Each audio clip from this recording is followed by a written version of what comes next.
Hindi masyadong malabo. Para sa lahat. Para sa lahat. Hindi lang po para. Sir, hindi po sa gitna. Hello. Sir, magpa-point lang ako. Hindi ka nare-record. Rolling. Okay. Sir, you announced a good news for your riders. Paki-ulit naman sir yung good news. Yes, kami po sa Angkas, magandang balita po ina-announce po namin para sa lahat ng bikers dahil po sa hiling ng Kongreso na ibabaan yung komisyon. Mula po 20%, bababaan po namin ng 18% ang komisyon namin para sa lahat ng riders. Wala pong kondisyon yan. Kahit isang ride ka lang po ng isang taon, mag-a-apply po yung komisyon. This is on top of yung tiered commission na na-apply na po namin na nagdidepende o nagkukondisyon ng ilang rides mo mula 15% hanggang 0% po kada araw. So yung tiered commissions, this was before pa the fuel price hike or kasabay ito?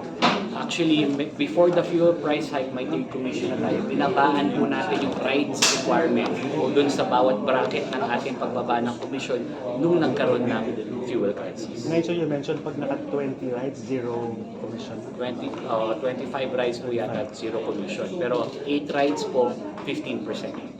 At doon po sa aming datos, karamihan po sa aming bikers, nag-8 rides po within a few hours. Just to clarify, sir, pag naka 8 rides ka, 15% na lang. Correct. Or on the 9? On the 9. On the 9. On the 9. Okay. So after 8 Correct. ride. Okay. So anong natin? Other help for your bikers? Well, Aside from this? meron po tayong partnerships with the gas stations.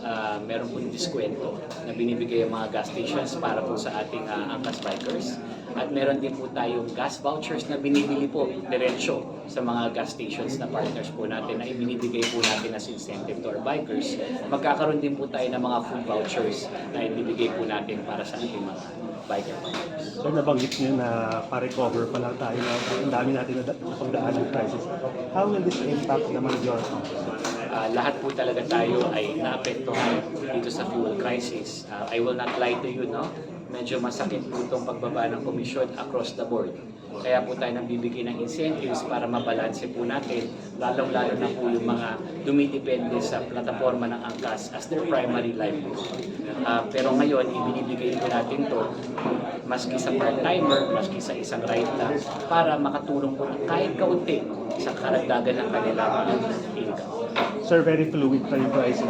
Pero sa estimate nyo, ilang weeks to, ilang month itong temporary? Wala po talaga na akong masagot dyan. Sana po meron akong crystal ball. Pero araw-araw po natin na minomonitor ang sitwasyon at nag-uugnayan po tayo with the different agencies, lalong-lalo na po ang Department of Health.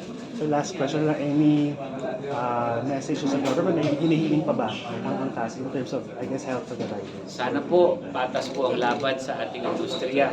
Sana po lahat po ng plataforma ay sumunod sa regulasyon. Marami naman pong paraan na hindi mawawalan ng trabaho yung ating mga bikers. Pero sana po maimbestigahan yung mga operators na lumalabag sa mga patakaran at matugunan po ito. Kasi hindi naman po yung fair sa mga nagko-comply. At sana rin po magkaroon ng pag-aaral na alam ko naman ginagawa ngayon kung paano po mapapababaan ang gasolina para sa ating mga public utility vehicles. Sir, last na napatay ba, naalala ko lang. May napansin ba kayong growth ng number of passengers? Lalo na mahal yung presyo ng mga bilihin and all that. Tumaas ba ang mga bilang ng passengers or hindi? Actually, gumanda rin po ang demand namin kahit ng konti. Pero na-offset din po yan dahil nagkaroon po tayo ng 4-day work week. Marami din po mga pribadong kumpanya na nag-work from home na rin po. So, suma total po, na-offset po yung paglipat ng karamihan sa ating mananakay sa pagmamotorsiklo. Nakikita naman po natin sa daan ngayon, medyo lumuwas po yung traffic ng konti. Lumuwag-luwag po yung traffic natin. Nakikita po natin mas kumonti po ang kotse sa daan.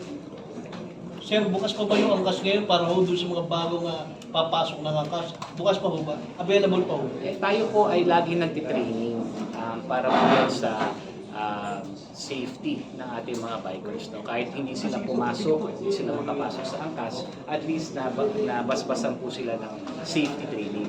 In fact, libre po ang ating training.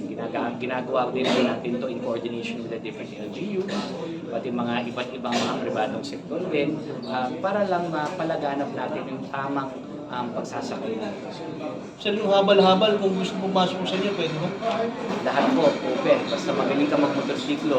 Yan po ang kinagandahan ng Angkas platform. Hindi mo kailangan maging graduate, hindi mo kailangan maging sobrang henyo. Pag meron ka lang isang skill, ang skill na yon, pagsasakay ng motorsiklo, pagsasakay ng pasahero sa motorsiklo, pwede na po kayo kumita at kumandin.